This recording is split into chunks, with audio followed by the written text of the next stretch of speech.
6 शास्त्र 18 पुराण उपनिषद वेद और पुराण, इन पुराणों में से, इन वेदों में से, इन शास्त्रों में से आप ढूंढना तो चालू करो, दूसरे धर्म में जाने की जरूरत नहीं पड़ेगी। मेरा हिंदू धर्म सबसे भारी धर्म है।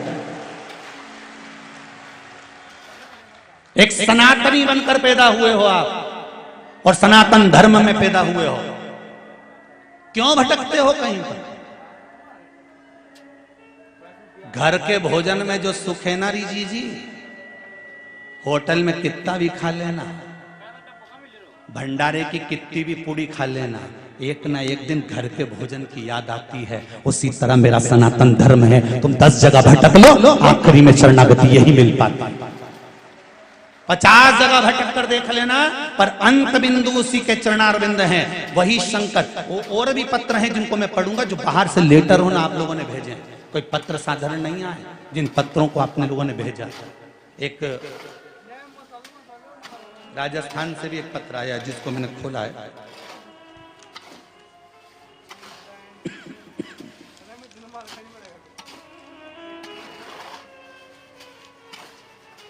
एक मोहल्ला समिति महेश नगर रहवासी संघ कार्यालय नंबर 9 गुलाब पार्क गिरधर नगर इंदौर का भी एक लेटर आया है, शायद लेटर पेज पे लिखा है। एक पत्र किसी ने भेजा है। इस पत्र में पवन कुमार जी ने लिखा है कि मैं क्या वर्णन करूं गुरुदेव शिव महापुराण का। इंदौर से मैं पवन गोयन का लिख रहा हूं। पवन जी गोयन का है कोई इंदौर से, वो पत्र लिख रहा है। मेरे यहां संतान नहीं थी, सारे डॉक्टरों को दिखा लिया, सारी पूजन करा ली, सब कुछ हो गया, फिर भी संतान का सुख नहीं था। तब मेरे यहां किसी ने शिव महापुराण कथा को सुनने का बोला और बाबा की कथा सुनी। गुरुदेव शिव पुराण का क्या सुख होता है, सफेद आंकड़े की जड़ वाला प्रयोग आपने बताया था वो, और पीपल के पत्ते वाला प्रयोग करा। बाबा की कृपा से मेरे यहाँ संतान का सुख प्राप्त हुआ है। मैं पत्र द्वारा लिखकर, ये शिव है, ये शंकर है, ये ओघड़दानी है मेरा शिव। एक पत्र और है, बड़ा सुंदर है, देखिए।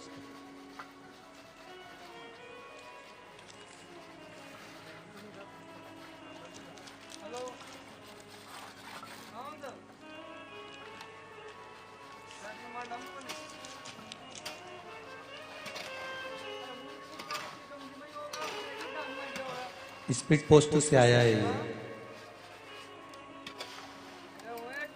शिवम विजयवर्गीय, राजस्थान जिला बारा का रहने वाला हूँ। गुरुदेव ये पत्र है, जिला बारा का रहने वाला हूँ।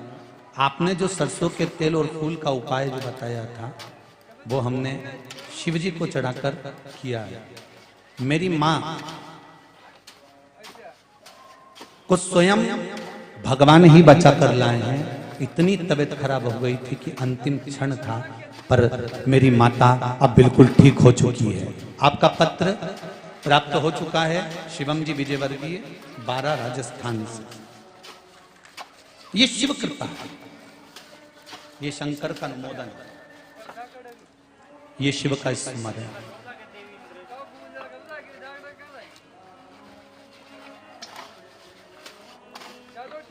कई लोग कहते हैं गुरुजी शिव महापुराण से मिलता क्या है?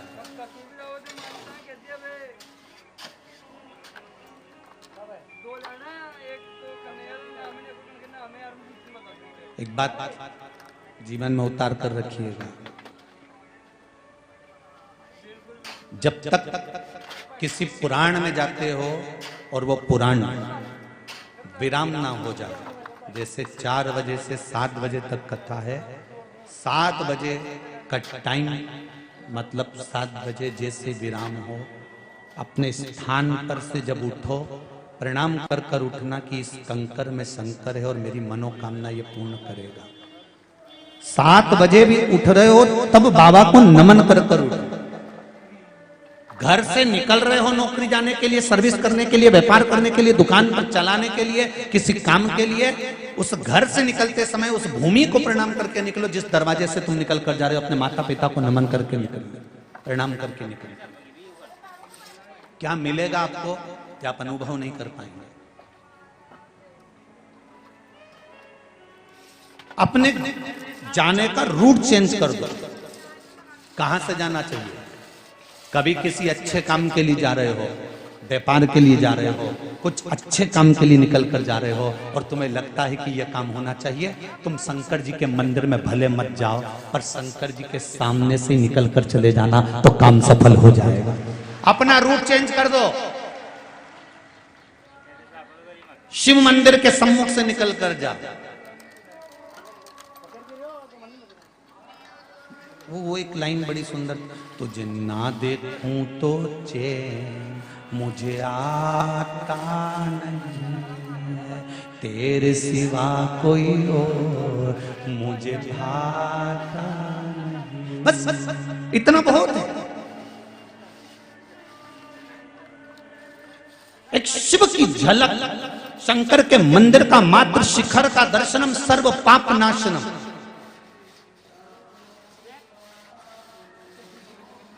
उसके मंदिर का मात्र शिखर का दर्शन कर लो, उसकी छत्र छाया में से निकल कर चले जाओ। अरे छत्र छाया का कितना बड़ा प्रमाण है, जरा छत्र छाया का जरा विचार करिए। राम जी का राज तिलक हो रहा है और राम जी राजा बन रहे हैं और भरत जी महाराज छत्र लेकर पीछे खड़े हैं राम जी के पीछे। हनुमान जी व्याकुल हो गए और हनुमान जी को यह बात अच्छी नहीं लगी। हनुमान जी ने कौशल्या मैया से कहा कि राम राजा बन रहे हैं, मेरे प्रभु राजा बन रहे हैं, पर मुझे अच्छा नहीं लग रहा। राम राजा बन रहे हो, तुमको अच्छा नहीं लग रहा हनुमान? हाँ, मुझे अच्छा नहीं लग रहा। क्यों? लक्ष्मण सामने है, शत्रुघ्न सामने है, उर्मिला, मांडवी, सुकीर्ति, सीता, राम, लक्ष्मण सब सामने हैं, केवल अकेला भरत, केवल अकेला भरत, वो भी सिंहासन के पीछे जो दिख ही नहीं रहा, उसको छत्र पकड़ाया। अगर मेरे राम राजा बन रहे थे तो किसी दासी को छत्र पकड़ा सकते थे, किसी नौकर को छत्र पकड़ा सकते थे, किसी सेवक को छत्र पकड़ा सकते थे। राम जी को क्या पड़ी कि उन्होंने भरत जी को छत्र पकड़ा कर खड़ा करा। मुझे ये बात अच्छी नहीं लग रही। हनुमान जी ने कहा मैं इस बात का विरोध करता हूं। अब बताओ, राम राजा बन रहे हैं और ये विरोध करने में लगा। और वो जो हनुमान जी राम जी का एक पल दूरी सहन नहीं कर सकते, एक क्षण बिना नहीं रह सकते, वो कहते हैं कि मैं इस चीज का विरोध करता हूं कि भरत जी पीछे खड़े। जब चिंगारी लगती है तो आग जरूर लगती है। चिंगारी अगर लगी है तो आग जरूर लगेगी, ये पक्का है। और अगर कहीं से थोड़ी सी भी बात लगती है तो अग्नि की तरह वो फैलती जरूर है। वही हुआ, कौशल्या जी से सुमित्रा पर गई, सुमित्रा से केकई तक गई, केकई से वो बात माता सीता तक गई। और सीता जी के पास में जब शब्द आया तो उन्होंने हनुमान को बुलाया। हनुमान इधर आ। हनुमान जी बोले, माँ बोलिए। आप बड़े बेचैन दिख रहे हो, आप में बड़ी बेचैनी नजर आ रही है। आज आपका चित्त नहीं लग रहा राम जी के चरणों में? हाँ माँ, नहीं लग रहा। क्यों? लक्ष्मण जी पास में खड़े हैं, शत्रुघ्न जी पास में खड़े हैं, राम जी सिंहासन पर बैठे हैं, भरत जी को छत्र पकड़ा दिया। ये तो नौकर भी पकड़ सकता है, सेवक भी पकड़ सकता है, फिर छत्र भरत को क्यों पकड़ाया? मेरे को ये पसंद नहीं है। सीता जी ने कहा इतनी सी बात है, ये तो राम जी की मर्जी है, छत्र उनने पकड़ाया। तो आप कहो ना प्रभु से। तो सीता जी ने कहा आप क्यों नहीं कह देते? हनुमान जी बोले, मैं प्रभु से अगर बोलूंगा तो अच्छा नहीं लगेगा, पर मुझे अच्छा नहीं लग रहा। सीता जी पास में बैठी थी, उन्होंने राम जी से कहा, स्वामी प्रभु, हनुमान जी के मन में संशय है। संसार के लोगों के मन में से अगर संशय निकल जाएगा ना तो मेरा राष्ट्र फिर सोने की चिड़िया बनकर आनंद में जगमगाता रहेगा। बस संशय मिटना चाहिए। आज कथाओं के माध्यम से लोगों के मन में केवल संशय समाता है, संशय मिटता नहीं है। उस संशय को मिटाना है हमको।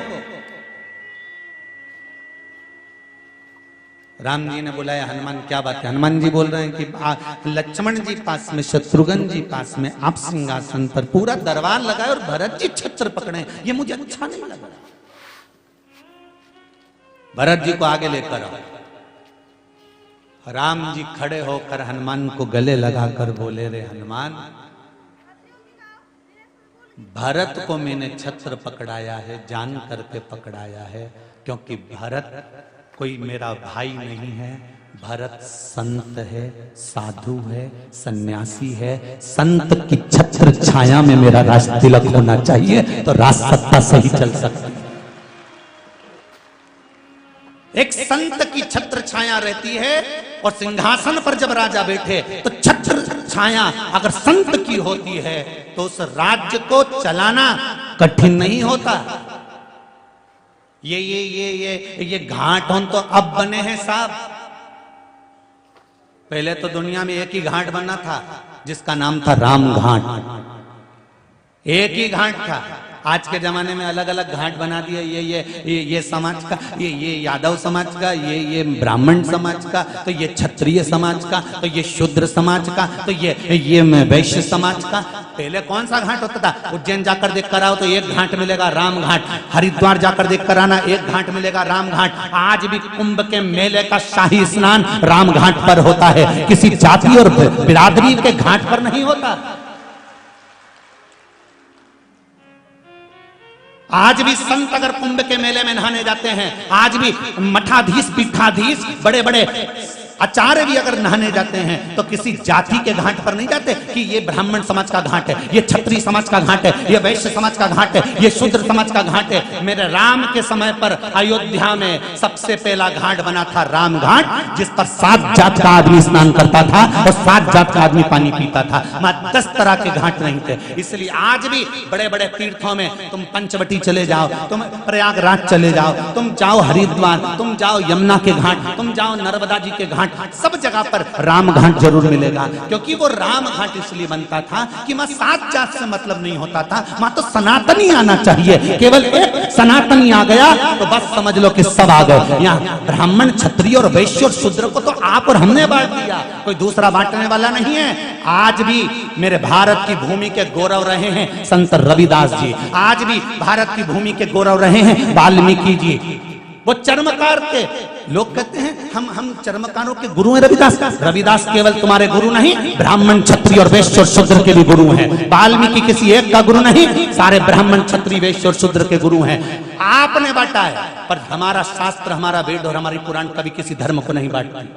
हमारा शास्त्र, हमारा वेद, हमारी पुराण केवल एक सनातनी बनाती है, केवल एक सनातनी, उसको बांटना नहीं आता। अगर बांटा होता तो मीराबाई ने चर्मकार श्री रविदास जी को गुरु बनाया और उनके पास जाकर कहती है, गुरुदेव मैं गंगा जी के घाट पर आपके लिए सुंदर कुटिया बना देती हूँ। रविदास जी बोलते हैं, बेटा मीरा, मैं कुटिया में रहकर क्या करूंगा और गंगा के घाट में क्यों जाऊं? संत रविदास जी कहते हैं, सुन मीरा, अगर सच्चा कोई संत होता है, सच्चा कोई भगत होता है, सच्चा अगर कोई भगवान का उपासक, भजन करने वाला होता है, तो उसको गंगा के घाट नहीं जाना पड़ता, गंगा उसके पास में चलकर आती है। बोल तुझे क्या चाहिए? तो मीराबाई ने कहा, गुरुदेव मेरे को गंगा का जल पीना है। संत रविदास जी जिस चमड़े को धो रहे थे कठोते में, चमड़े को धो रहे थे, जूता बनाने के लिए चमड़े को गलाना पड़ता है, चमड़ा गलेगा तब सिलाई होगी। चमड़े को जिस कठोते में रविदास जी धो रहे थे, तभी रविदास जी ने कहा, गंगा मैया मीरा को पानी पीना है, आप जल दे दो। इतने में हीरे की चूड़ी पहना हुआ एक हाथ उस चमड़े के बर्तन में से निकल कर बाहर आ गया और मीराबाई के लिए जल निकाल कर दे दिया। ये ले, मीरा चक्कर में पड़ गई। मीरा को चक्कर में, मीरा के साथ में एक व्यक्ति खड़ा हुआ था, एक पंडित जी खड़े हुए थे। उनको लगा हीरे की चूड़ी का हाथ, तो उन्होंने कहा, गुरुजी मीराबाई को आपने गंगा का जल दिया है, इसमें से एक चूड़ी हमारे मिली जाए, मैं गरीब बड़ा तो आना। तो उन्होंने कहा, ले ले। उनने चूड़ी निकाल के दे दी है, ले गंगा में ही आप प्रसाद दे दो। गंगा जी ने चूड़ी दी, वो ले गया। वो की पत्नी चूड़ी पहन के राजभवन में चली गई। राजभवन में चूड़ी पहन के गई तो उस रानी ने चूड़ी को देखा, इतनी जोरदार चूड़ी इसके पास में है। राजा के पास खबर करी, पंडित जी की पत्नी के पास जो चूड़ी है मुझे 24 घंटे के अंदर चाहिए, नहीं तो मैं समझ लेना कि मायके चली जाऊंगी। और राजा की इतनी प्रिय पत्नी, राजा ने पंडित जी को बुलाया, तुम कीमत ले लो, चूड़ी दो। पंडित जी ने कीमत ले ली, चूड़ी दे दी। अब रानी के कुछ भी हो, मुझे तो एक और चाहिए। रानी के एक चूड़ी नहीं पहनूंगी, पहनूंगी तो दो, दूसरी चूड़ी भी ला कर दो।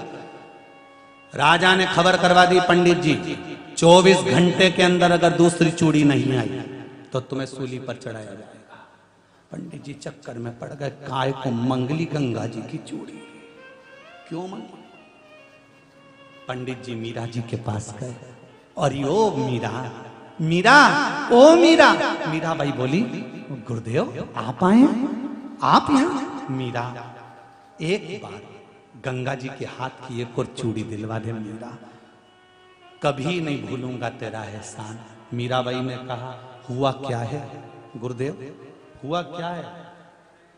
सही करिए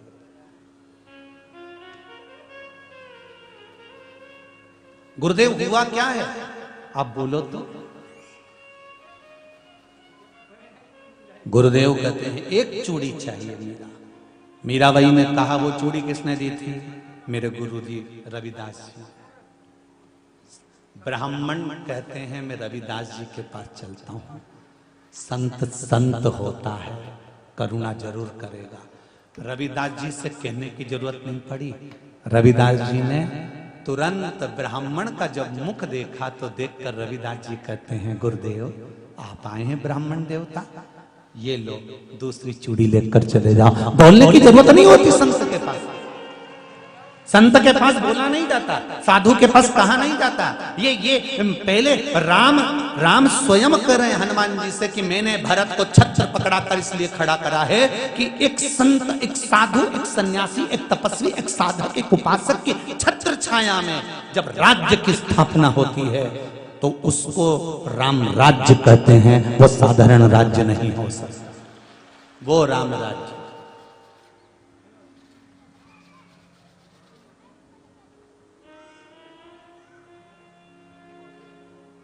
हम नहीं बांटेंगे। कोई कहता है शंकर जी किनके देवता हैं, तो कोई कहे कि ब्राह्मणों के, कोई के क्षत्रियों के, कोई के वैश्यों के, कोई के शूद्र के है। सारे देवताओं को लोगों ने बांट लिया, केवल एक ही देवता नहीं बटा। कौन? जम के तो बोलो, देव अधिदेव महादेव। वो के हम लक्ष्मी पुत्र हैं, तो कोई के हम इनके पुत्र हैं, तो कोई के हम उनके पुत्र हैं। कोई नहीं के कि हम शंकर जी के पुत्र हैं, क्योंकि सब समझे शंकर जी के तो सब रुद्रगण जीतते। तो तुम जितते बैठे हो ना, और जितते शिव महापुराण की कथा सुन रहे हो, कोई तुमसे पूछे तुम की औलाद, तो कह देना हम तो ऊ की औलाद जी की तू औलाद। बस उसने पैदा किया, एक ने भेजा है। एक ही बोरी का आटा है रे अपन सब, वही सरबती गेहूं पिसाया था, चक्की पे पिसा के आया, साइकिल पे ट्यूब से बनकर आया पीछे। 2 बार बोरी गिरवी पड़ी, फिर वापिस साइकिल पे धरी और अच्छे डोलता डोलता छोरा ने लाके आंगन में पटकी। ये अपन सबकी कथा है। ऐसे वहां भी चक्की लगी है, वहां भी आटा पिसा रहा है। गणेश जी महाराज वहां भी साइकिल में धर के ले जा रहे हैं आटा की बोरी, और वहां पे भी सब जितने भंडारे में लोग पूड़ी बेले नहीं, ऐसे वहां भी 33 कोटि देवता सब रोटी बेलने में लगे हैं। 24 घंटे उनके पास एक ही काम है कि मनुष्य की रचना करना है। अब एक ही बोरी का आटा, उसना भी एक जैसा ही, लोई भी एक जैसी बनाई, पर जो बेल रहे थे ना उनने गड़बड़ी कर दी। कोई लोई थोड़ी जाड़ी कर दी, कहीं की लोई के थोड़ा लंबा कर दिया, कोई तो अच्छी एकदम बढ़िया सुंदर सुंदर पलेथन लगा दी, और एक को कार्तिकेय जी ने ऐसा जम के छोटा छोटा बच्चा रहनी तो वो लोई के ज्यादा मसल दे तो काली हो गया, तो कहीं कहीं की काली।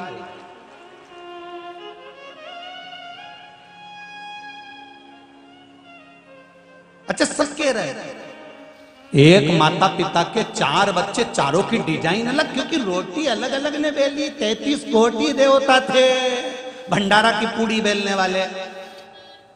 राम किशन अलग लिखे तो भैरू किशन अलग लिखे, हीरा बेन अलग तो जगत बेन अलग, सबको मुंडा।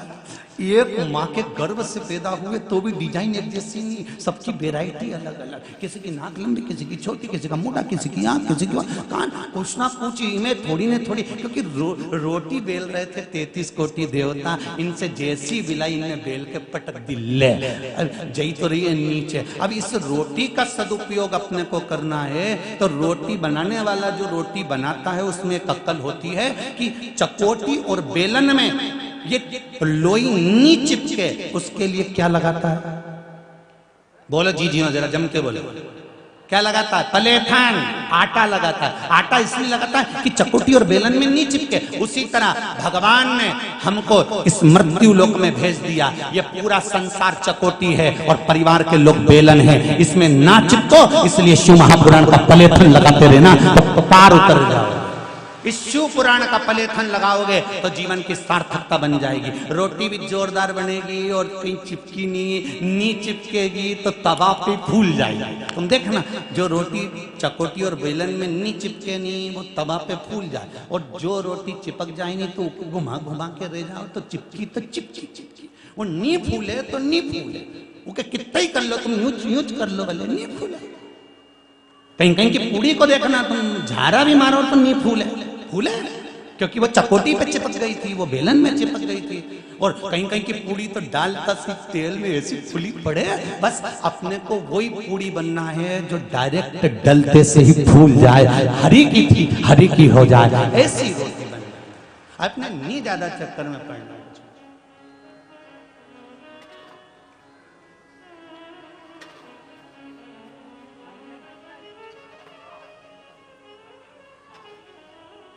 हम क्यों बैठे?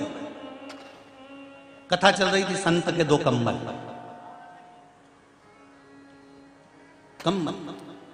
दोनों संत लेकर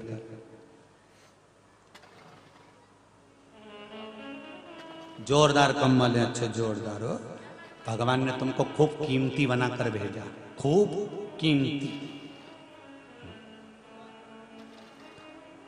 दुख जब होता है जब कोई लोग आके रोते हैं और रोते रोते कहते हैं हम बड़े दुखी, बहुत गरीब हैं हम, बहुत गरीब। हमने कहा मेरे मालिक ने तुझे पैदा करा और तू कह रहा गरीब है? संसार में किसी को गरीब पैदा नहीं करा मेरे भोलेनाथ ने, एक को भी भिखारी बनाकर पैदा नहीं करा मेरे भगवान ने, सबको लखपति और करोड़पति बनाकर पैदा करा मेरे भोलेनाथ ने। अगर तुझे लगता है कि तू गरीब है, चल मेरे साथ हॉस्पिटल, अभी मेरी 10 लाख की एक किडनी भिजवा के आता हूं। 10 लाख हाथ में ले, ने दूसरी भिजवाऊं फिर 10 लाख, आग बेचिया 5 लाख, अभी करोड़पति बनाकर भेजा है। प्रथम सुख निरोगी काया, अगर काया अच्छी है, हाथ पैर काम कर रहे हैं तो दिल से कमाओ और अपनी जिंदगी को आगे बढ़ाओ, भीख मांग कर नहीं। लखपति बनाकर पैदा करा है मेरे मालिक ने, करोड़पति बनाकर पैदा करा है मेरे भोलेनाथ ने। मेरा शंकर ने तुम्हें भिखारी बनाकर पैदा नहीं करा।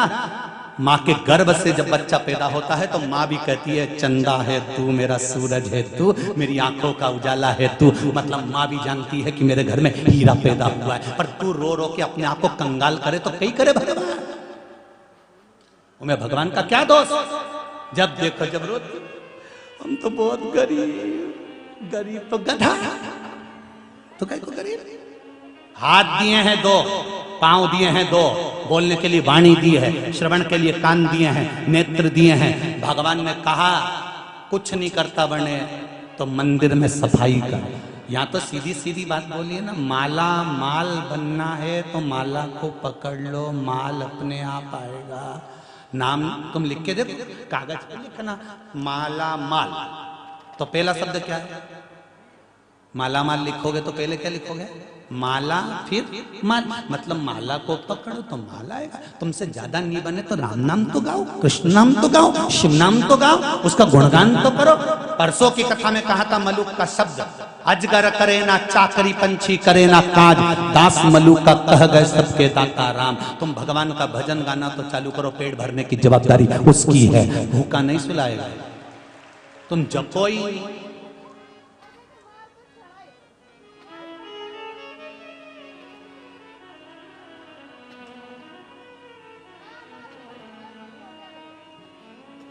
और फिर निवेदन कर रहा हूं,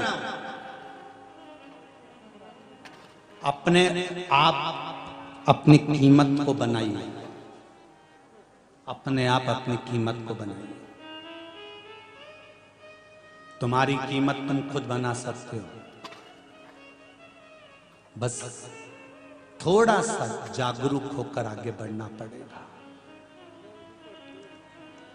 मेरा शिव कहता है, तेरे एक लोटे पानी की कीमत चुकाने में मेरी पूरी जिंदगी लग जाती है, मेरा शंकर कहता है। लिंग पुराण में लिखा है श्री वेद व्यास जी ने कि एक लोटा पानी जो शंकर जी को चढ़ाता है, वो चढ़ाकर चले तो जाता है, पर शंकर उस जल की कीमत चुकाने के लिए उसके पीछे पड़ा रहता है कि कैसे इसका उद्धार करूं, कैसे इसकी तरक्की करूं, कैसे मैं इसको धन दूं, कैसे मैं इसको वैभव दूं, कैसे मैं इसको संपदा दूं। एक लोटा पानी आप माताएं चढ़ाकर आ जाती है, एक लोटा पानी तुम शंकर जी को चढ़ाकर आ तो जाती हो, पर शंकर उसका फल कितना देता है वो शिव ही जानता है।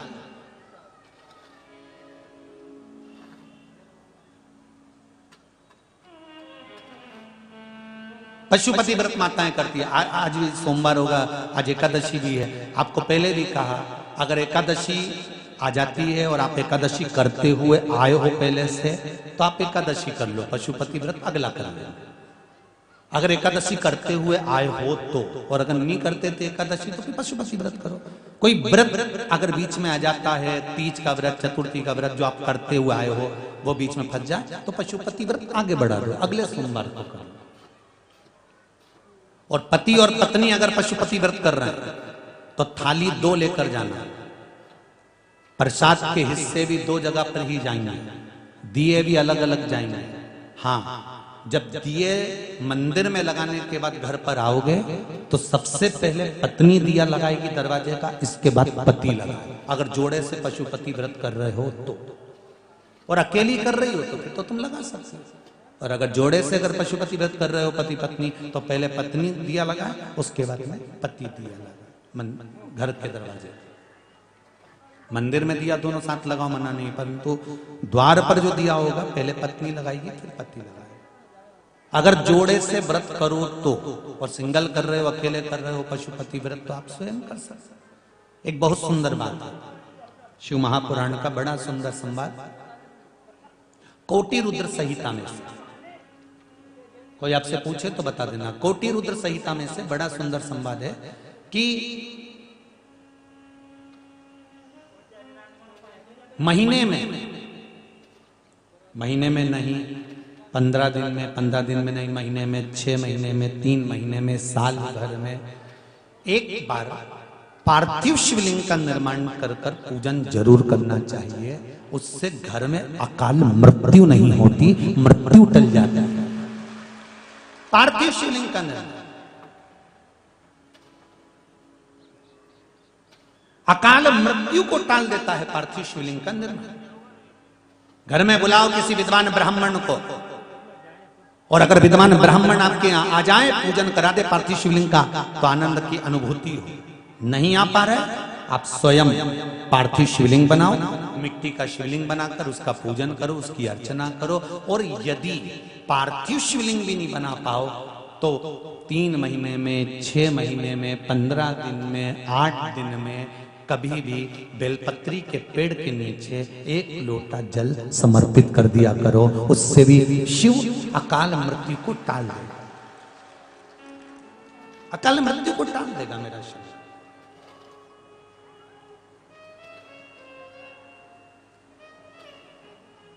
महाराज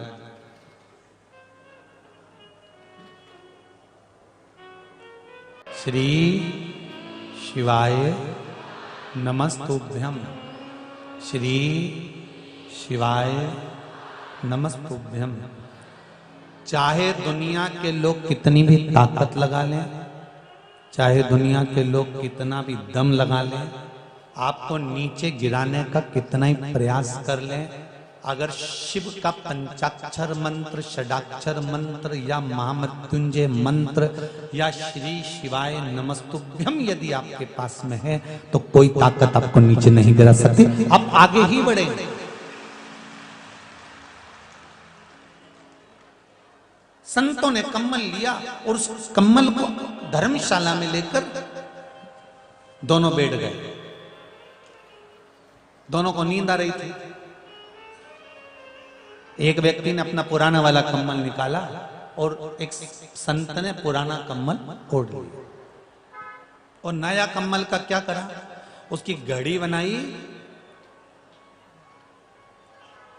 और घड़ी बना के सिर के नीचे लगा के और सो गए। और जो दूसरा जो संत था ना, उसने क्या देखा कि एक छोटा सा बच्चा उसकी मां के साथ में ठंड में कांप रहा, उसको ठंड लग रही, वो कांप रहा। और संत ने अपना जो कम्बल था वो छोटे से बच्चे को ओढ़ा दिया। सवेरे दोनों संत रात को सो गए, सवेरे उठे, दोनों के कम्बल गायब थे। एक ने जिसने सिराने लगाया था उसका कोई चुरा ले गया था और दूसरे ने कम्बल अपने हाथ से बच्चे को उड़ाया था। अब इन दोनों में सबसे ज्यादा खुश कौन होगा? जम के बोलो जरा। जिसने बच्चे को उड़ाया था, कम से कम अपना कम्बल अपने हाथों से सही जगह तो लगा गया था। तो 11 रुद्र मंदिर के लिए भी तो यही कह रहे हैं चिल्ला चिल्ला के कि अपने हाथों से सही जगह लगा जाओ, नहीं तो एक दिन तो चलेगा। अब कम्बल का सदुपयोग कर लीजिए।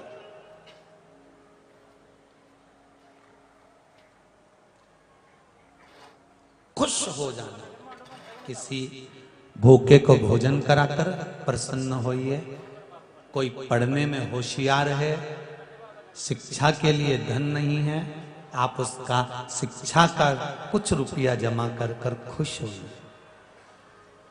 कोई बहन बेटी वस्त्र नहीं है, फट गए हैं, नहीं उसकी इतनी सामर्थ्यता, आप उसको देखकर खुश होइए।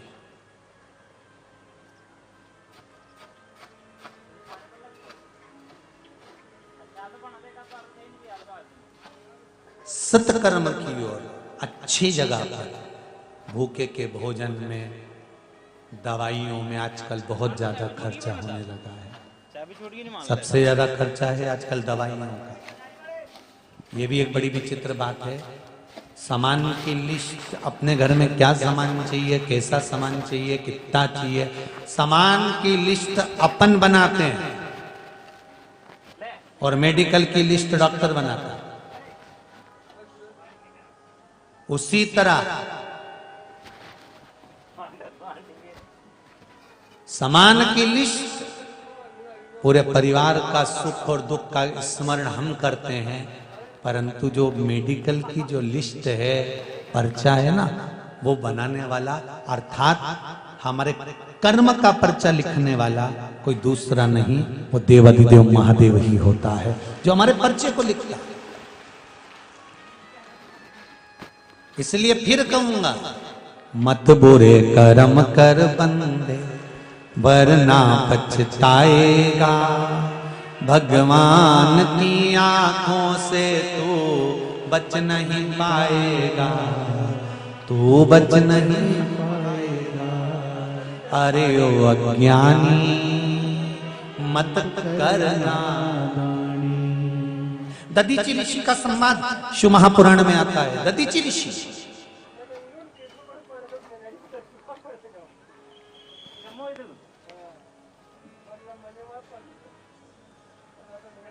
वत्रासुर की उत्पत्ति के लिए, राक्षसों के संहार के लिए, जब इंद्र बार बार हार रहे थे, परेशान हो गए, तब पूछा ब्रह्मदेव से कि इस असुर का, इस राक्षस का संहार मैं कैसे कर सकता हूं। तो कहा दधीचि ऋषि के यहां जाओ और दधीचि ऋषि से कहना कि तुम्हारी अस्थियां दे दो, तुम्हारी हड्डियां दे दो।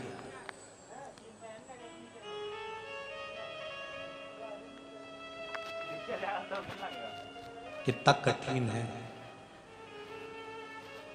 राष्ट्र हित के लिए, जग हित के लिए अपने शरीर का बलिदान दे देना ये कोई साधारण नहीं है।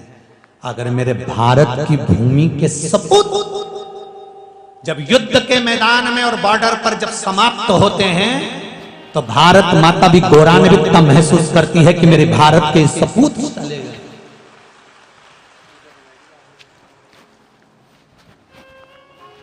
जो राष्ट्र हित के लिए, जग हित के लिए, धर्म हित के लिए, जनहित के लिए अपने प्राणों को दे दे, कोई साधारण होगा? सारे देवताओं पर बड़ी वत्रासुर का अंत करना जरूरी है, वृत्रासुर का अंत करना जरूरी है, राक्षस का संहार करना जरूरी है, असुर का संहार करना जरूरी है। पर ये तो मर ही गया।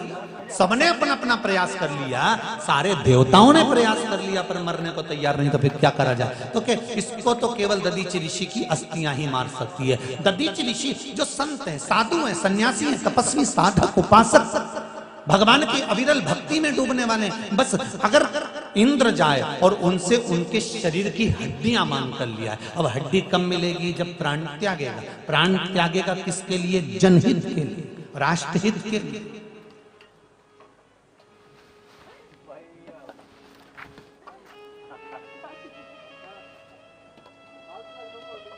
और जिसने एक बार मन में ठान लिया कि मुझे ये जनहित करना है, मुझे राष्ट्रहित करना है,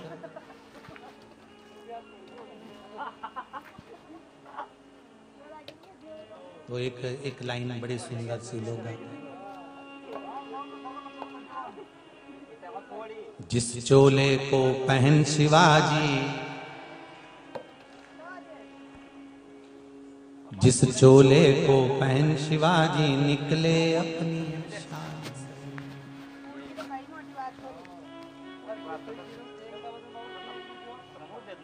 महाराज। मेरा रंग दे बसंती चोला, मेरा रंग दे बसंती चोला। महाराज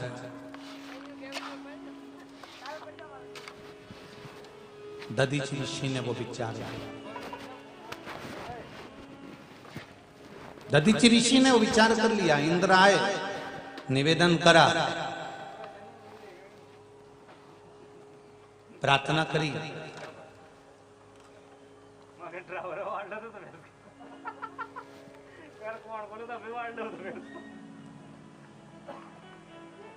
वो निवेदन किया, आपके शरीर की अस्थियां चाहिए।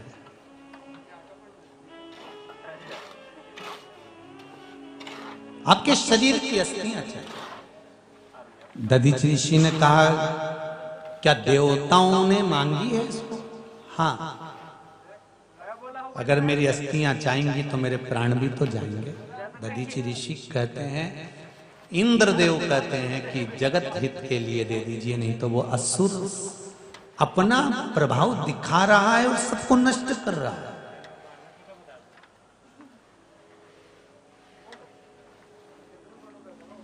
जब राष्ट्र के लिए मौका लगे,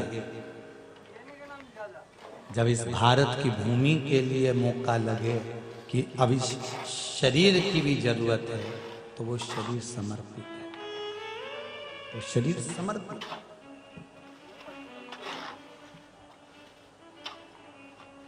श्री शिवाय नमस्तुभ्यम। श्री शिवाय नमस्तुभ्यम। फिर निवेदन करूंगा, शिव महापुराण के बीच में जब ये मंत्र बोलो तो बाबा से निवेदन कर कर बोलना कि बाबा मेरी ये मनोकामना है, 3 महीने में पूरी होती है, शिव पुराण सुनते हैं तो मेरी कामना भी आप 3 महीने में पूरी कर देना। बाबा से निवेदन कर कर, शिव महापुराण का मूल मंत्र है।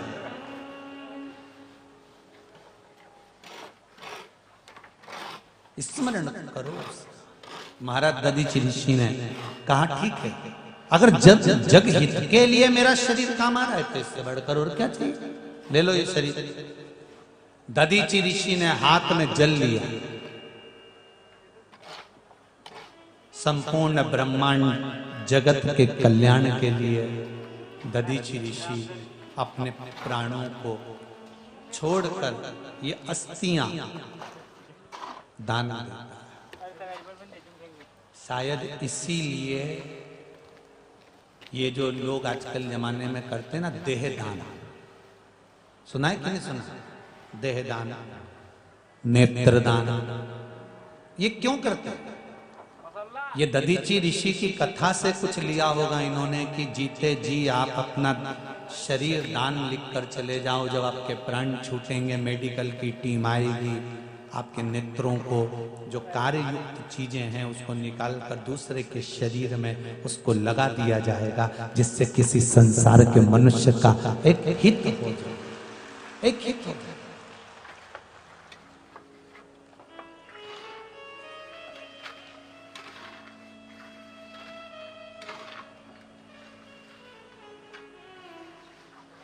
अच्छा, लोगों में गलत भ्रम बहुत सारा भरा हुआ है। कई लोग कहते हैं आंखें दान मत करो, नेत्र दान करके चले जाओगे तो अगला जन्म में अंधा पैदा होगा। तो कहीं का बेवड़ा मरी गया तो क्या बेवड़ा पैदा होगा? अंधा पैदा होगा। कहां से लाए हो ऐसा बटोर बटोर कर? मरने के अगर जी वो रामकृष्ण परमहंस जी का बड़ा सुंदर संवाद। रामकृष्ण परमहंस जी ने एक सोचा आश्रम बनाऊं छोटा सा, तो एक उन्होंने आश्रम बनाना चाहा। अब दान कहां से लाऊं, तो उन्होंने सब दूर जा जाके कहा भैया दान दे दो, भैया दान दे दो, मेरे को छोटा सा आश्रम बनाना, थोड़ा सा एक निर्माण करना है। तो सबने दान दिया। एक गाँव के लोगों ने विचार कर लिया कुछ भी हो जाए या डोकरा के कहीं नहीं देने, कुछ भी हो जाए अपने को इस बाबा को 1 रुपया नहीं देना। सारे गांव के लोगों ने नियम बना लिया, सरपंच साहब ने सबके खबर करवा दी इसको 1 रुपया मत देना। अब रामकृष्ण परमहंस जी वहीं आ गए और रामकृष्ण परमहंस जी आए और सब दूर जाके के भैया कुछ भिक्षा दो, भैया कुछ दो, आश्रम के लिए कुछ दो, भैया कुछ दो। पर गांव के लोग तो टस से मस नहीं हो। रामकृष्ण परमहंस जी ने भी सोच लिया अपन भी यहाँ से है, जब तक दान नहीं लेंगे तब तक जाएंगे नहीं। वो भी वहीं रहने लगे। अब गाँव में कोई मर गया, उसकी अर्थी जाने लगी, उसके छोरा छोरी पीछे से मखाना फूल और पैसा फेंकने लगे। राम नाम सत्य है, राम नाम सत्य है। रामकृष्ण परमहंस जी वही पैसा उठा उठा के झोली में डालने लगे। राम नाम, अरे बोलो तो सत्य है, राम नाम सत्य। पैसा उठा उठा के झोली में रामकृष्ण परमहंस जी डालने लगे। गांव के लोग पलट पलट के देखने लगे, बताओ कैसा है, मरा हुआ पैसा उठा रहा है। जैसे ही शमशान में अर्थी पहुंची, रामकृष्ण परमहंस जी एक माला लेकर गए, वहीं पे पड़ी हुई, और उन्होंने वो मुर्दा के गले में पहना दी। गांव के लोगों ने पूछा ये क्या कर रहे हो? रामकृष्ण परमहंस जी बोले संसार में सब गांव गया पर ऐसा गांव नहीं मिला कि मुर्दा भी दान करके गया। धन्य है, ऐसा गांव नहीं मिला कि मुर्दा भी दान करके गया। इतना में तो सरपंच साहब ने कोनी मार के बोला, अरे मरा हुआ दान करके अपन तो जिंदा बैठा करो, दान करो। फिर दान करना चाहिए। ये दधीचि ऋषि की अस्थियां जा रही हैं। दधीचि ऋषि कोई साधारण शरीर छोड़ रहा हूं मैं, ये अस्थियां आपको दान में दे रहा हूं। अगर जीते जी कुछ नहीं कर पाओ तो मरने के बाद लिख कर चले जाना कि मैं जब मरी जाऊं तो हमारी आंख किसी बेचारा अंधा के काम ही जाए, इससे बढ़कर और क्या चाहिए। कई करोगा ही का अचार डालोगा कि कई बूंदी छाटोगा। इतना भ्रम पैदा कर दिया लोगों ने कि भाई बताओ, अगर आंख दान कर दो तो मरने के बाद अंधा हो, तो कहीं का बेवड़ा मर जाए तो कहीं बेवड़ा हो।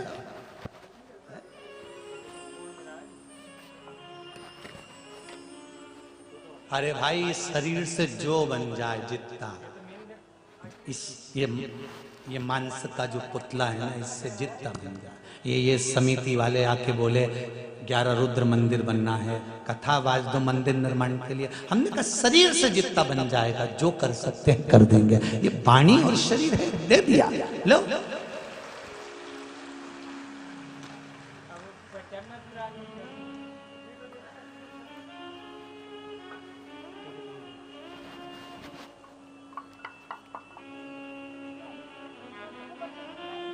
करना उसको, शरीर से जो बन जाए, जितना बन जाए उतना करो।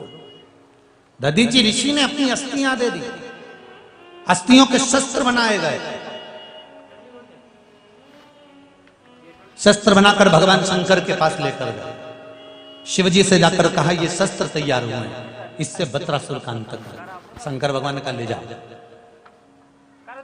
तुम कुछ भी सामग्री अगर बनाते हो, कोई नई चीज लेकर आते हो, कोई नई सामग्री लेकर आते हो, एक बार शंकर के मंदिर में जाकर ये जरूर कह देना कि प्रभु मैंने नई गाड़ी ली है, नई मैंने आइसर उठाई है, नया मैंने ये काम किया है, और किसी के बल पर नहीं करा भोलेनाथ, मैंने तेरे बल पर करा, बाकी कब कोई। भोलेनाथ दया, सब गाइए जरा, एक लाइन बस, ज्यादा नहीं, संगीत के साथ नहीं, वैसी गा लो। भोलेनाथ दया करना, मैं तेरे भरोसे। भोले बाबा दया। आज सोमवार है, एकादशी का दिन, रंग भरी एकादशी, आंवल की एकादशी। आप बाबा से निवेदन करो, भोलेनाथ दया करना, मैं तेरे भरोसे। ना घर के भरोसे हूँ, ना परिवार के भरोसे हूँ, ना घर के भरोसे हूँ, ना परिवार के भरोसे हूँ। भोलेनाथ दया करना, कुबेर भंडारी कृपा करना, मैं तेरे भरोसे, मैं तेरे भरोसे। संसार सब छोड़ देगा मेरे नाथ, पर तू मत छोड़ना। बड़ी आस लगाकर शिव महापुराण की कथा सुन रही हूं मेरे शंकर। लोग रोकते हैं, कहते हैं भीड़ में क्या करेगी जाकर, क्यों जा रही है, क्यों जा रही है, क्या रखा है कथा में। टीवी के सामने 4 बजे से 7 बजे तक चालू करके बैठ जाती हूँ, लोग हंसते हैं भोलेनाथ, ताना देते हैं लोग, पर शंभु मेरा कुछ नहीं बिगड़ेगा। अगर मेरे मन की अभिलाषा नहीं हुई ना, तो लोग तुझ पे हंसेंगे। किसी और वाला महाराज चिल्ला चिल्ला कर कहता है कि वो बेटा है। भोलेनाथ दया करना, मैं तेरे भरोसे हूँ। कोई दूसरा नहीं सुनेगा बाबा। ब्रह्मा ब्रह्मलोक में रहते हैं, भगवान विष्णु वैकुंठ लोक में रहते हैं, पर मृत्यु लोक में तो मेरा शिव रहता है ना, उससे तो मैं कह सकती हूँ, उससे तो मैं बोल सकती हूँ। कहो, दिल की कहो, दिल से कहो। और मेरी माताओं, मेरे भाई, जो इस पावन कथा को YouTube, फेसबुक पर सुन रहे हो या कथा को भाव से सुन रहे हो, मोबाइल पर सुन रहे हो, दिल से सुन रहे हो, तो मेरे बाबा से दिल से कहना कि मैं कथा सुन रहा हूं। ऐसी कृपा मुझ पर करना कि एक बार शिव महापुराण की कथा मैं भी करवाऊं, ऐसा भंडार भर दे। उससे दिल से कहो, मैं तेरे भरोसे, कोई नहीं मेरा।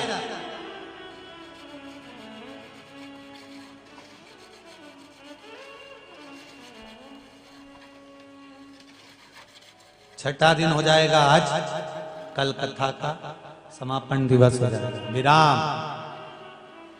फिर 24 तारीख से 30 तारीख तक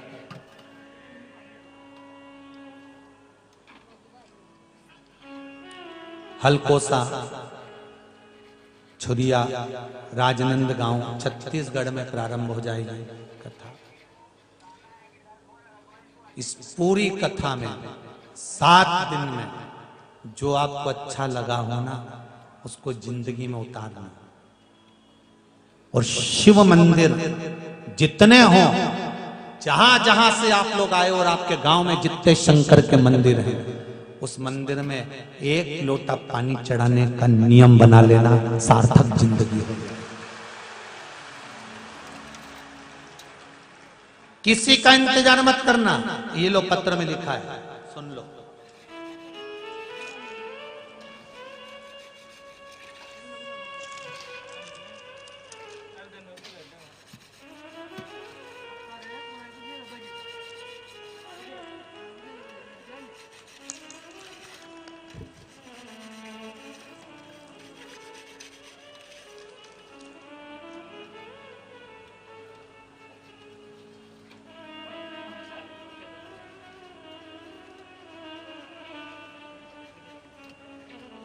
वर्षा पारस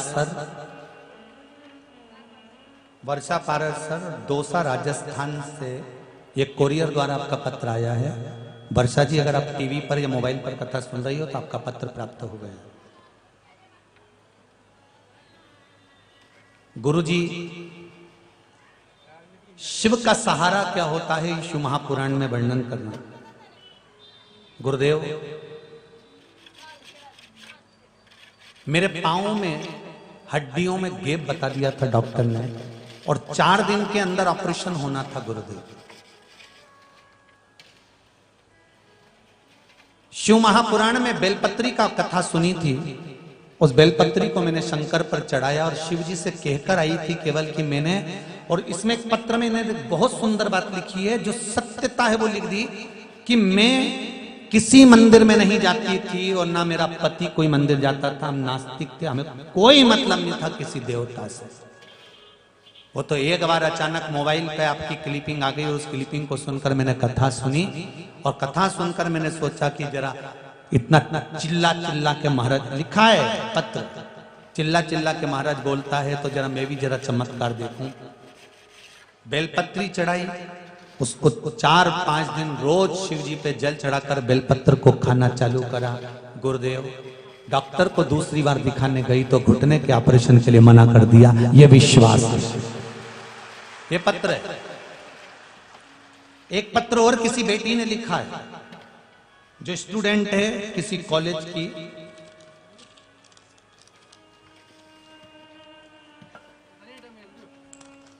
अच्छा फट गया इसलिए एड्रेस पढ़ के बता दूं। आंशी चतुर्वेदी, ग्राम पोस्ट मंझना, जिला फर्रुखाबाद, उत्तर प्रदेश से ये पत्र आया है, फर्रुखाबाद से।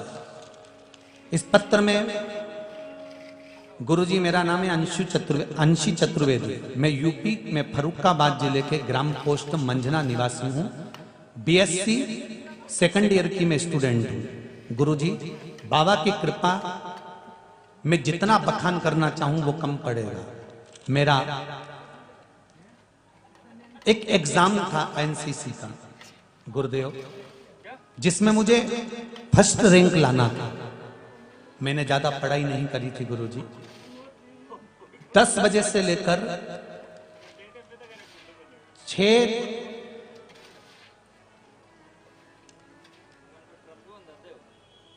10 बजे से लेकर 11:30 बजे तक ऑनलाइन एग्जाम था गुरुदेव।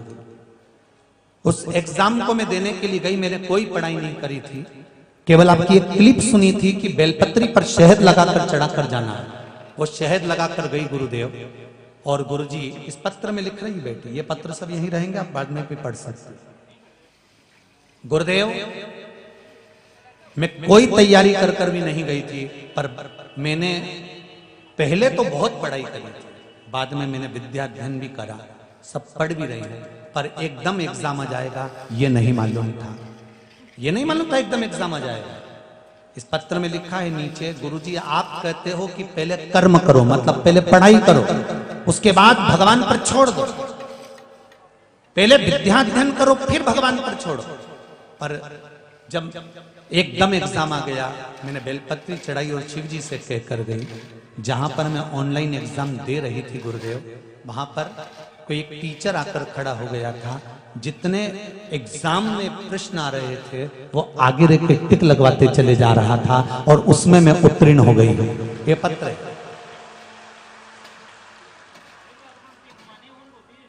ये पत्र है।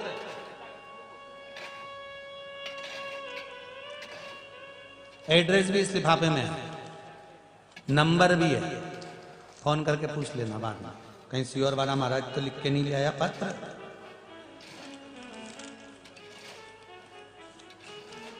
विश्वास, शंकर के प्रति भरोसा। आपसे भी कहूंगा, एक लोटा पानी का नियम बना लो शिव मंदिर में जाकर। कितना चढ़ाना है? मंदिर का पानी नहीं, घर से ले जाकर। और अगर मंदिर का पानी ले तो 1 रुपया मंदिर की दान पेटी में पहले डालो, लाइट जली, बोर में पानी आया, जी ने नल खुदवाया, हेडपंप लगवाया, उसके 1 रुपया दान पेटी में डालो, तब मंदिर का पानी प्रयोग में लो। और जिस मंदिर में जाओ अगर समस्या ज्यादा है, तकलीफ ज्यादा है, तो शंकर जी के मंदिर में झाड़ू लगा लो, पोछा लगा लो, सेवा कर लो, शिव जी का श्रृंगार कर दो, पत्ता पत्ती तोड़ के भगवान शंकर को खूब अच्छा श्रृंगार कर दो। शिव जी चाहेगा तो तुम्हारा भी श्रृंगार अच्छे से कर देगा। ये करो सेवा। दधीचि ऋषि ने अस्थियां दे दी, अपनी अस्थि। शिव जी ने कहा लगाओ इसको, और जो इंद्र ने युद्ध करना प्रारंभ करा, तब जाकर दधीचि ऋषि की अस्थियों से इंद्र जीत गए, वृत्रासुर का अंत हो गया। वृत्रासुर तो मर गया, पर दधीचि ऋषि की धर्म पत्नी को क्रोध आ गया कि मेरा पति और मेरे गर्भ में बच्चा, और बच्चा भी 6 महीने का, 6 महीने का गर्भ संतान। सुवाच दधीचि ऋषि की धर्म पत्नी जब आई, आश्रम में राख का एक ढेर पड़ा हुआ था। किसी से पूछा ये राख का ढेर क्या है? ये राख का ढेर क्या है? कहा दधीचि ऋषि ने अपने हाथ में जल लेकर देवताओं के हित के लिए, जग के हित के लिए, संसार के हित के लिए अपने प्राणों को छोड़ दिया।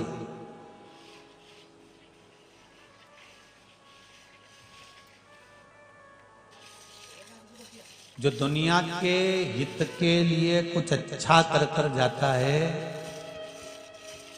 उसका नाम संसार में हर बार लिया जाता है। जो अच्छा कर कर जाता है उसका नाम लिया जाता है, और जो आया और यूं चले गया तो उके कौन याद करे? वो ऐसा तो घना मरता रहेगा। अच्छा कर कर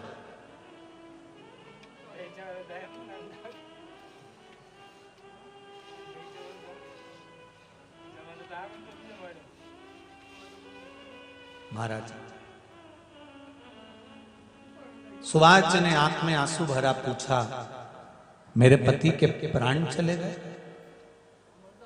मेरे पति के प्राण चले गए? कहा देवताओं के हित के लिए। हाथ में जल ले लिया सुवाच ने। नारायण, ब्रह्मा, शिव, देवताओं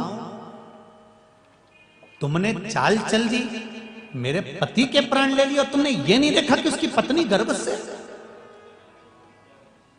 मैं श्राप देती हूं देवताओं तुमको कि तुम्हारी धर्म पत्नी का कभी गर्भ नहीं ठहरेगा, तुम्हारी पत्नियों के गर्भ से कभी संतान नहीं होगी। मैं श्राप देती हूं। उठाया 2 पत्थर और सुवार्च ने पीपल के वृक्ष के नीचे अपने गर्भ पर पत्थर मारना प्रारंभ करा। शिवजी सामने आकर खड़े हो गए। ए सुवार्च क्या कर रही है? सुवार्च कहती है जब पति नहीं है तो उसके साथ सती तो होना है ना मुझको, और अगर पति के साथ सती होना है तो इस बच्चे को मेरे साथीत्व के साथ क्यों लेकर जाऊंगी? सुवार्च नहीं, अपने बच्चे को जन्म दो, उसके बाद भले तुम प्राण छोड़ो। नहीं स्वामी, प्राण तो अभी छोड़ूंगी मैं। और सुवार्च को खूब समझाया पर नहीं मानी। आखिरी में 2 पत्थर उठाकर सुवार्च ने गर्भ पर अपने मारना प्रारंभ करा। बच्चा प्रसव हो गया। 6 महीने के बच्चे को शंकर भगवान ने देखा कि प्रसव हो गया, पीपल की कोटर में उसको रख दिया। जिस कोटर में छोटा सा पीपल के 2 डालियां गई हुई थी, उस डाली के अंदर एक कोटर थी, और उस कोटर के अंदर शंकर भगवान ने उस सुवाच के बच्चे को, सुवाच के 6 महीने के संतान को, 7 महीने के संतान को उठाकर उस कोटर में डाल दिया, उस कोटर में रख दिया।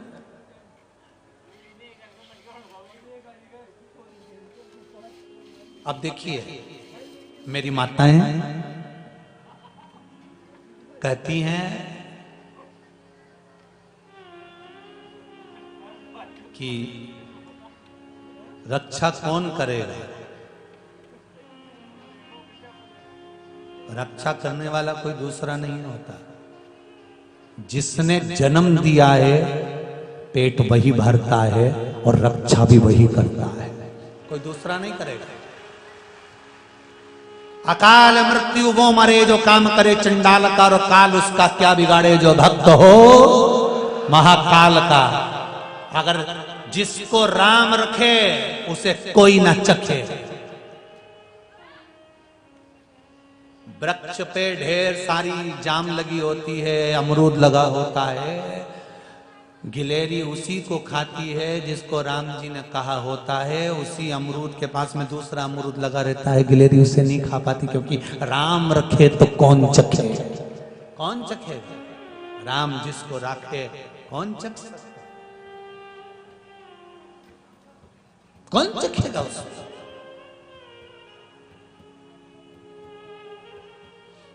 अब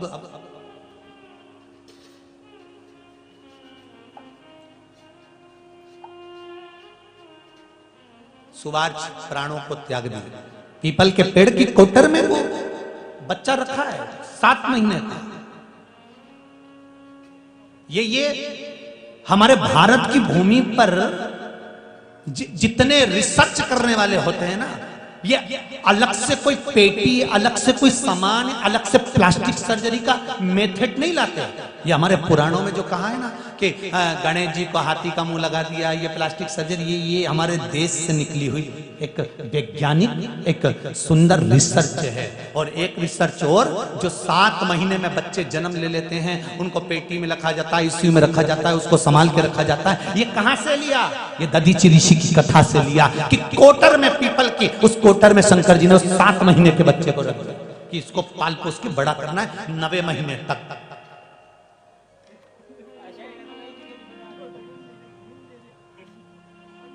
मेरे शिव जैसा दूसरा वैज्ञानिक पैदा नहीं होगा, मेरे शंकर जैसा दूसरा हुआ है और ना होगा। जहां सारे डॉक्टर फेल, मां शंकर की शिव महापुराण पास है, शंकर का अनुमोदन पास है, महामृत्युंजय मंत्र पास है, पंचाक्षर मंत्र पास है, षडाक्षर मंत्र पास है। जहां सब फेल वहां ये पास है।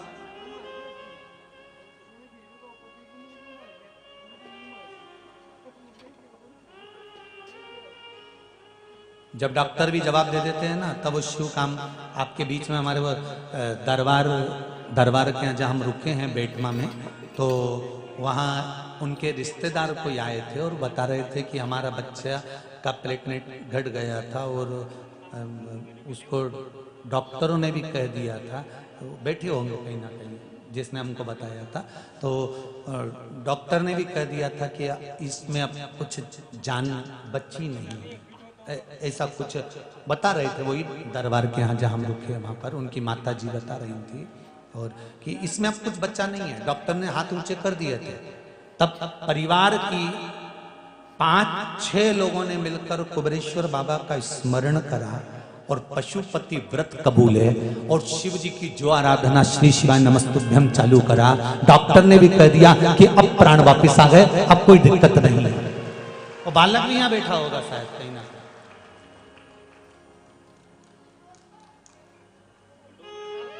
क्या नाम है उस बालक का? दरबार बैठा है जरा माइक देना, जरा माइक दे, जल्दी दो जरा, समय का ध्यान करो।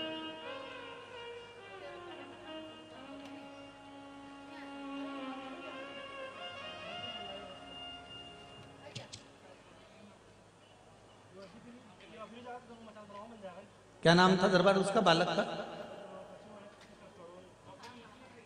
कोई भी बोल रहे क्या? कुलदीप गुरुदेव। कुलदीप नाम। वो 4-5 लोगों ने मिलकर पशुपति व्रत कर रहे, बोला, निवेदन करा और आखिरी में शिव कृपा जो होती है। गुरुदेव वो कोटा में रहता बेटमा का भानेज है। अच्छा अच्छा। और कुलदीप है वो हमारे प्रदीप सिंह जी काका साहब का। अच्छा अब तो ठीक हो गया ना, बढ़िया। बस बाबा की यही कृपा। श्री शिवाय नमस्ते। ये शिव कृपा, जहां सब फेर वहां शिव पास है, शंकर नजदीक। कोटर में वो बच्चा रहा, 9 महीने हो गए, 10 महीने हो गए, 11 महीने हो गए। बाद में उसी कोटर से वो बच्चा बाहर निकला। किसने भरण पोषण करा? लोग कहते हैं क्या पीपल के वृक्ष की पत्तियों से क्या होता है, बेलपत्री के वृक्ष की पत्तियों से क्या होता है, दुर्वा से क्या होता है, धतूरा चढ़ाने से क्या होता है? शिव महापुराण उठाकर तो देखिए कि मात्र पीपल के वृक्ष के उस कोटर में 7 महीने के बच्चे को डाल दिया था, जो तुरंत अच्छा स्वरूप लेकर पैदा होता है, जिसका नाम शंकर जी ने पिपलाद रख दिया था। वो पिपलाद जो ज्ञानी हो गया, विद्वान हो गया और जिसने कई शास्त्रों और आनंद का वर्णन कराया है, वो पिपलाद उत्पन्न हो गया, पीपल के वृक्ष से हो। वो शिव है, शंकर अवघड़ी है, साधारण नहीं हो सकता। उस पिपलाद ने भगवान शंकर से निवेदन करा कि मेरे पिताजी की अस्थियों से युद्ध लड़ा गया, मेरी माता की भी दशा हुई। शिव जी ने उनको समझाया, ज्ञानोपदेश दिया, जनमानस के कल्याण के लिए उत्पन्न हुआ, पीपल के वृक्ष से पैदा हुआ, इसलिए उसका नाम पिपलाद रख दिया। आगे वर्णन आता है, देवाधिदेव महादेव के पास में माता जगत जननी पार्वती मैया आकर विराजमान होती हैं।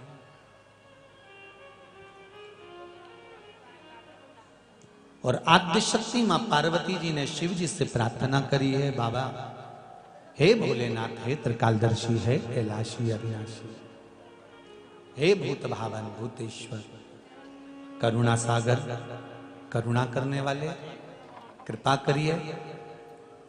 बोलो पार्वती क्या हुआ, क्या बात है? पार्वती मैया ने निवेदन करा। पार्वती मैया निवेदन करती हैं, घर में षडानंद कार्तिकेय भी हैं और घर में श्री गणेश जी महाराज भी हैं। प्रभु बच्चों का विवाह हो जाए, इससे बढ़कर और क्या खुशी हो।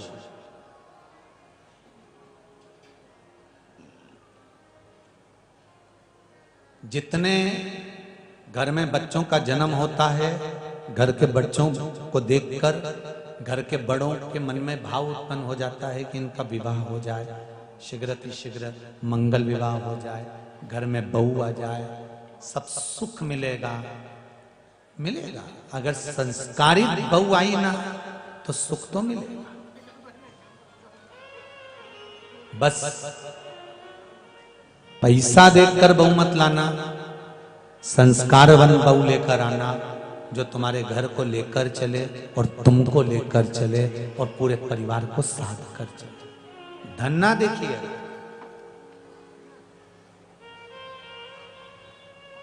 देवऋषि नारद को बुलाया भगवान शंकर जी ने। देवऋषि नारद से कहा, नारद जी आप जाओ और हमारे पुत्र के विवाह के लिए कोई कन्या देख कर आओ। देवऋषि नारद गए, प्रजापति विश्वरूप जी के यहां पहुंचे, जहां पर उनकी दो पुत्रियां थी, रिद्धि और सिद्धि।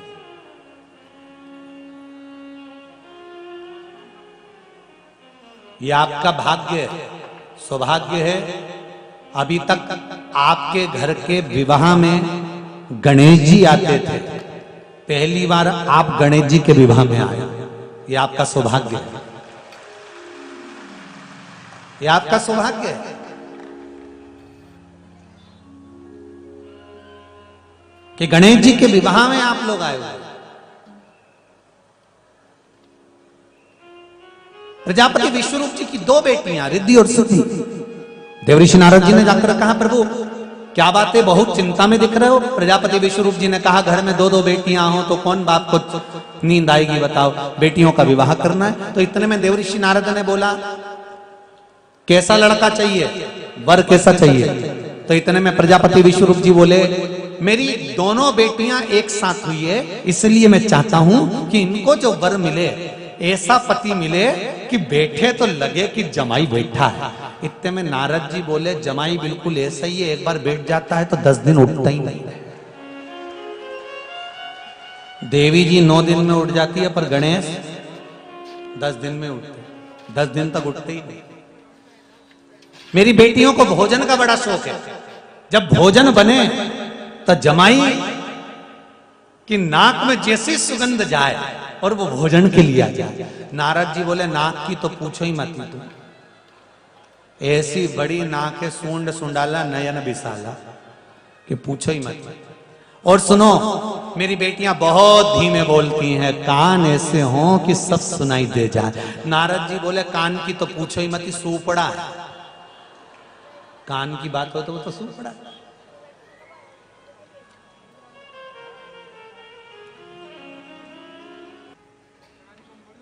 सेठ जी के यहां गए, भोजन किया। सेठ जी ने उनको दोनों को बहुत सुंदर कम्बल दिए, दोनों को कम्बल दिए, और बड़े सुंदर कम्बल थे और बड़े गरम कम्बल थे और बड़े वीआईपी कम्बल थे। वो कम्बल जैसे दूसरी बार संत को कभी कम्बल ही नहीं मिले होंगे।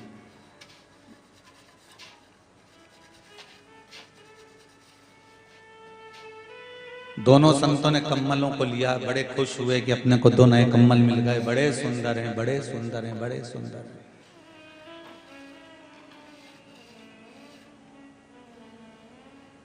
कई बार अच्छी साड़ी जो होती है ना, उसको पहनने का कई बार मन करता है, फिर भी नहीं पहन पाता। बस काका जी के यहां जब शादी होगी तब पहनेंगे, और उससे पहले निपट गई तो कोई जीवन का ठिकाना।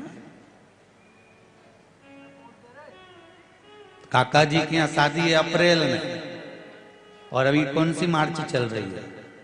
अरे विचार तो करो, अभी तो 14 मार्च है और अप्रैल में शादी है। यहाँ तो शिव पुराण कहती है कि पल भर का ठिकाना नहीं है।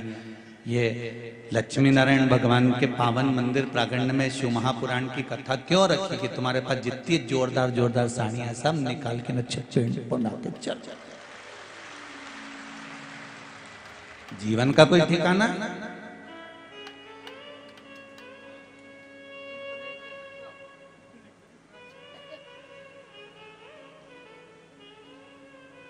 एक व्यक्ति ने गुरुजी से पूछा कि भजन कब करना चाहिए, कथा कब सुनना चाहिए, भजन कब करना चाहिए, भगवान का नाम कब लेना चाहिए। गुरुजी ने कहा मरने के 2 मिनट पहले। तो चेला बोला मरने का समय कब है। गुरुजी बोले यही तो पता नहीं है, इसलिए हर पल भजन करते रहो कि कम मरना पड़ जाए। मरने के 2 पल पहले, 2 घड़ी पहले, 2 मिनट पहले भजन करो। इसलिए शिव पुराण की कथा कहती है कि यह मत सोचना कि हमने कथा पहले सुन ली, हमने कथा पहले श्रवण कर ली, हमने कथा पहले सुन रखी है, हमने टीवी पर सुन रखी है या हमने मोबाइल पर सुन रखी है। तुम तो रोज सुनो ना। मरने का कोई दिन, पल, घड़ी, समय, नक्षत्र कुछ ठिकाना नहीं। मरने का समय का पल्ला पता नहीं है तो भजन करते रहो, स्मरण करते रहो, मंत्र जाप, नाम जाप करते रहो। कभी भी जाना पड़ जाए अटैची तैयार रखो, कभी भी जाना पड़ जाए। राम नाम, कृष्ण नाम, शिव नाम इस हृदय में तैयार रखो। जब बुलाएगा तब श्री शिवाय नमस्तुभ्यं बोलता हुआ चले जाऊंगा। जीवन क्या है? जब बुलाएगा मेरी तैयारी है। हमारा काका जी के यहाँ शादी आए, मेरे यहाँ तो बैग तैयार रखा है। मेरी बुआ जी के यहाँ शादी आई, मेरे यहाँ बैग तैयार रखा है। जब वो बुलाएगा तब हम जाएंगे।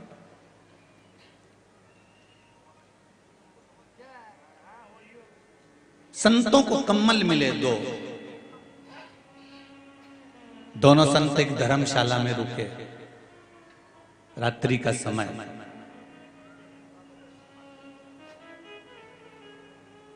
जब अच्छी चीज मिल जाती है ना तो उसको इतनी जल्दी लोग यूज नहीं करते, इतनी जल्दी इसको प्रयोग में नहीं लेते। अच्छा कपड़ा है ना, संभाल के रख दो, काम पे अपन इसको प्रयोग करेंगे। हो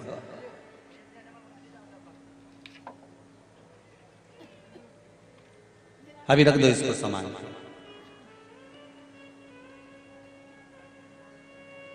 पुराना फ्रिज अच्छा चल रहा है ना, बहू के यहाँ से नया फ्रिज आया है ना, इसको संभाल के रख दो। और जो कमरा में संभाल के रखा ना, मुंदरा घुसी गया वहां, और वह फ्रिज की एक एक डोरी खी गया वह मुंदरा। और जब उन्हें दिवाली पे फ्रिज खोल के देखा ने तो इससे